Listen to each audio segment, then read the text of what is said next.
Next topic देखिए, motion of charge particle in uniform magnetic field. Uniform magnetic field में charge particle का path कैसा होगा। जब भी कोई चार्ज पार्टिकल मैग्नेटिक फील्ड में मूव करेगा तो उस पर फोर्स कितनी अप्लाई होती थी, F vector equal to Q V cross B. अगर क्रॉस का साइन हटा देंगे, A vector cross B vector equal to A B sine theta. A की जगह वी आ गया और बी की जगह बी है। ये फार्मूला अप्लाई कर इतनी फोर्स अप्लाई होगी जब कोई चार्ज पार्टिकल मैग्नेटिक फील्ड में मूव करेगा। उसके बाद देखिए, अगर चार्ज पार्टिकल पैरेलल डायरेक्शन में या एंटी पैरेलल डायरेक्शन में मैग्नेटिक फील्ड में मूव करेगा तो अब क्या होगा। अगर पैरेलल डायरेक्शन में मूव करेगा मैग्नेटिक फील्ड की तो एंगल की वैल्यू 0, ऑपोजिट डायरेक्शन में मूव करेगा तो एंगल की वैल्यू 180 डिग्री। दोनों ही साइन थीटा की वैल्यू 0 होगी दोनों केसेस में। साइन 0 भी 0 होता है, साइन 180 भी 0। तो साइन 0 डाल दो चाहे साइन 180 डाल दो। किस फार्मूले में, अभी जो फार्मूला बताया गया आपको, चार्ज पार्टिकल मैग्नेटिक फील्ड में मूव करेगा तो उस पर इतनी फोर्स एक्ट करेगी। यहाँ पर साइन 0 लिख दो, यहाँ साइन 180 लिख दो, आंसर क्या आएगा 0। और फोर्स भी क्या, पैरेलल डायरेक्शन में और एंटी पैरेलल डायरेक्शन में अगर चार्ज पार्टिकल मूव करेगा तो उस पर फोर्स क्या अप्लाई होगी, 0 अप्लाई होगी। उसके बाद देखिए, जो मैग्नेटिक फील्ड बताया गया है, क्रॉस का मतलब क्या आता है, मैग्नेटिक फील्ड परपेंडिकुलर है और बुक की तरफ परपेंडिकुलर है। इस पेज की तरफ क्या है, परपेंडिकुलर है। चार्ज पार्टिकल इस केस में क्या बताया गया, राइट एंगल पर मूव किया। राइट एंगल पर मूव करेगा तो एंगल की वैल्यू क्या आ जाएगी, 90 डिग्री। उसी इक्वेशन में जो इक्वेशन अभी आपको बताई गई, साइन 90 हो जाएगा। साइन 90 की वैल्यू क्या हो जाएगी, 1 हो जाएगी।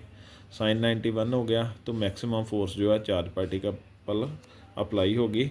क्यों, क्योंकि साइन की वैल्यू भी मैक्सिमम क्या होती है, 1 होती है। ये मैक्सिमम फोर्स 90 डिग्री एंगल पर अप्लाई होगी जब चार्ज पार्टिकल परपेंडिकुलर डायरेक्शन में मैग्नेटिक फील्ड में मूव करेगा। उसके बाद देखिए,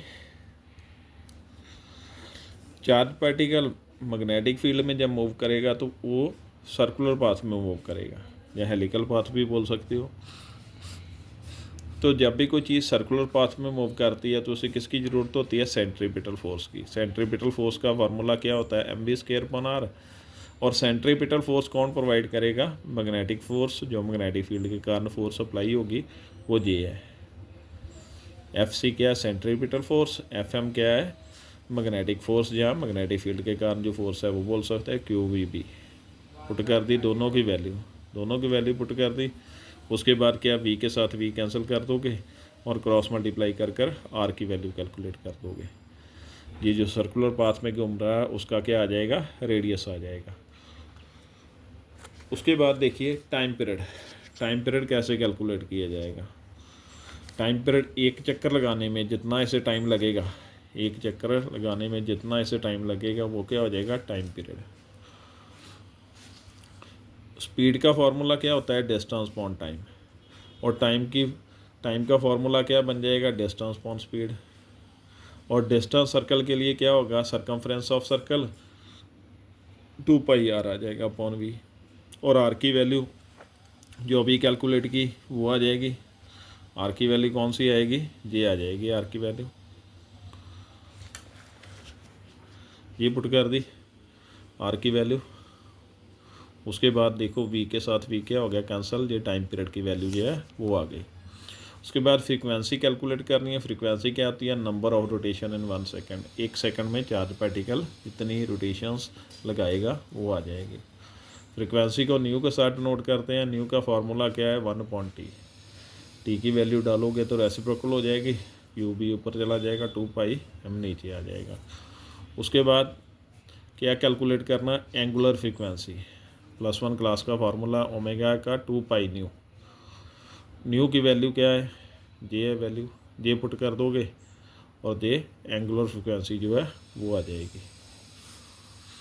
एंगुलर फ्रीक्वेंसी किसकी आ गई, इस चार्ज पार्टिकल की जो सर्कुलर पाथ में मैग्नेटिक फील्ड में मूव कर रहा है। तो चार्ज पार्टिकल का पाथ जो है सर्कुलर बोल सकते हो जहाँ इस तरह उसका पाथ होगा वो क्या हो जाएगा, हेलिकल पाथ भी बोल सकते हो उसको। थैंक यू, ये आज का टॉपिक था। Thank you.